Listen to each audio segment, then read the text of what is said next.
নমস্কাৰ বন্ধু বান্ধৱীসকল, আপোনালোক সকলো ভালে আছে? আপোনালোকৰ মৰমৰ আশীৰ্বাদত ময়ো ভালে আছো। আজি মই উপস্থিত আছো বাইহাটা চাৰিআলি মানে গৰচৰ পথত, মানে এখন মানে ঘড়ীৰ দোকান আৰু লগতে তাৰমানে ইয়াতে ৰেডিঅ' পায়। বৰ্তমান ৰেডিঅ' শেষ হৈছে, বৰ্তমান এতিয়া ঘড়ী কেইটা আছে। আৰু যিয়ে নহওক আপোনালোকক যদি ৰেডিঅ' লাগে এইখন দোকানতে পাব, আৰু ঘড়ী লাগিলেও ইয়াতে ভেৰাইটিজ ডিজাইনৰ ঘড়ী আছে, আপোনালোকে পাব। আৰু মোৰ লগত আছে দাদা এজন। দাদাজনে মানে ৰাতি কি কৰিলে, ৰাতি বোলে ভাবিলে কি মই দাদাজনৰ বয়স মানে 60 পাৰ হৈ গৈছে। পাৰ হৈ যাই ফেলে মানে দাদাজনে ভাবছে কি মই ইগলাখান বেলেগ টিভি চিভি দাদাই একো নাচায়। মানে দাদাজনে মানে ঘৰত বোলে কৈছে মই আজি এটা ৰেডিঅ' কিনিম। আচ্ছা, দাদাজনে এটা মানে নতুন মানে ৰেডিঅ' কিনিলে। দাম কিমান আছে আপোনালোকক কৈ আছো, দাদাজনৰ মুখেদি আপোনালোকক কৈ আছো, হয়তো মই নাজানো, ভুল হৈ যাব পাৰে। আচ্ছা, ৰেডিঅ' হ'ল এইটো, আপোনালোকে ভালদৰে চাওক। নতুন ৰেডিঅ' আপোনালোকক মই দি শুনে আছো।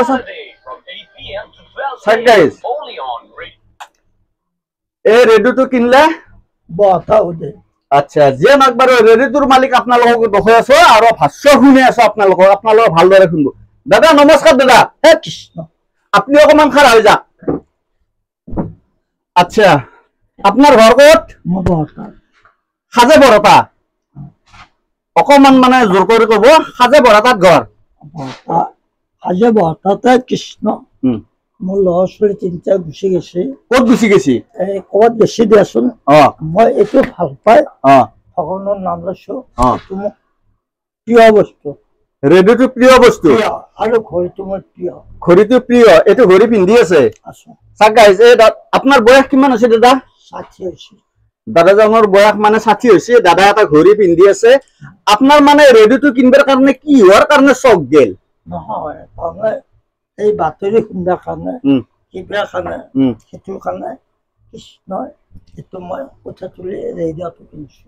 কঠীয়া তুলি পেলাই এই ৰেডিঅ'টো আপোনালোকে চাওক, দাদাই বোলে কঠীয়া তুলি পেলাই এই ৰেডিঅ'টো কিনিছে। দাদা ৰেডিঅ'টোৰ দাম কিমান লৈছে? 550 কৈছে। মই 500 টানিছো। বেটাৰীত দিছে। কৃষ্ণ কৈ আছে তাৰমানে বেটাৰীত 120 টকা গৈছে। এইটোত 550 আৰু 500 আৰু 120 মানে 620 টকাত কমপ্লিট ৰেডিঅ'টো আপোনাৰ হৈ গৈছে। আচ্ছা, আপুনি যদি ৰেডিঅ'টো কিনবা আছে ঘৰত গম পায় নে নাপায়? কোনো নাই, মই নিজে হোটেলত কিনিছো। নিজে হোটেলত কিনছে? আপুনি শুনবৰ মানে বাতৰি শুনবৰ কাৰণে লৈছে না? বাতৰি। আচ্ছা, যিয়ে নহওক বহুত ভাল লাগিল। আগে পিছে আপোনাৰ ৰেডিঅ' আছিল নে নাই? আছিল, মোৰ বহু ৰেডিঅ' মই কিনিছো, ঘড়ী কিনিছো। কৃষ্ণ এই 3 চলি গুচি গৈছে কাৰণে, এটা গান শুনবাৰ কাৰণে এইটো বস্তু কিনিছো। সেইটো ভগৱানৰ আশীৰ্বাদ কৰো। মই বৰতা না? বৰতা উদয় কলিতা। এইজনে জানো মই। এতিয়া যাই পেলাই আজি কঠীয়া কলিত ৰেডিঅ'টো নিবি নে ঘৰত শুনবি? আজি নাই, কঠীয়া তোলা শেষ। কঠীয়া তোলা শেষ, এতিয়া ঘৰত শুনবি আৰু বিন্দাছ। চাওক গাইজ, আজিৰ যুগত ৰেডিঅ' শুনো মানুহ নাই। এই দাদাজনে তাৰমানে ৰাতি বোলে মনটো গেল, মনটো যাওয়াৰ কাৰণে আজি মানে ৰেডিঅ'টো কিনবাৰ কাৰণে আছে আৰু ৰেডিঅ'টো কিনি ললা। বহুত ভাল লাগিল। আজিৰ যুগৰ মানুহ ৰেডিঅ' নুশুনে, চব মানে মোবাইলতে পায়। নিউজ চিউজ যিমান আছে চব পায় মোবাইলত।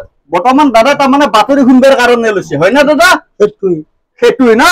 মই মৌলিক নাজানো নহয়। আচ্ছা, চাওক গাইজ, আপোনালোকে ৰেডিঅ'টো ভালদৰে চাওক। ৰেডিঅ'টোৰ নাম কি? মই নাজানো। এতিয়া কি নাম দাদা? বুজাই দিছো, মই পঢ়া নাই। মানে ৰেডিঅ'টোৰ নাম হৈছে প্ৰকাশ। চাওক গাইজ, আপোনালোকক আকৌ শুনে দি আছো। ধুনীয়া ৰেডিঅ', ভাল লাগিল দাদা। আজি বিন্দাছ শুনবি আৰু। কৃষ্ণ কৃষ্ণ মই দিম বুলি ক'ব নোৱাৰো।